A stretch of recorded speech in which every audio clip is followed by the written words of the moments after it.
Depuis son arrivée fin juin, elle redevient tout doucement plus farouche, moins proche des humains. Elle perd un peu l'habitude, mais nous, c'est tant mieux.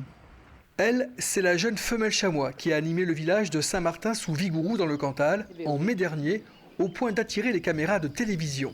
On n'a jamais vu ça, ni même d'autres villages, je ne pense pas qu'ils aient vu ça, quoi, je veux dire. C'est exceptionnel pour nous, quoi.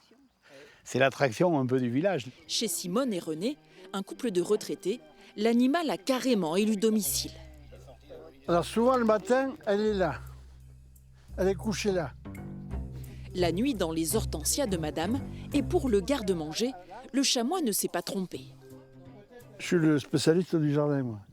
Et oui, mais cette année, je ne peux rien mettre. Elle me bouffe tout.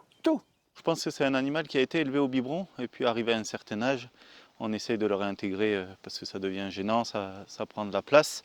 On essaie de le réintégrer à un troupeau qui avait au-dessus de Saint-Martin-sous-Vigourou.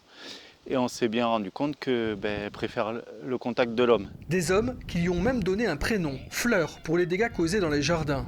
Même si les villageois s'amusaient de sa présence, la jeune femelle chamois a fini par poser des problèmes de sécurité. Car le village est traversé par une route départementale et 600 véhicules chaque jour.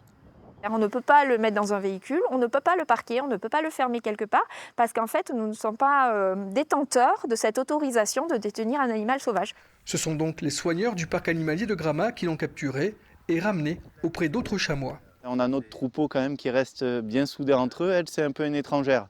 Donc elle ne s'est pas encore intégrée. Et petit à petit, là, les jeunes de l'année qui sont plus curieux et peut-être plus tolérants vont la voir. Mais sinon, c'est vrai qu'elle est restée à part du groupe actuel.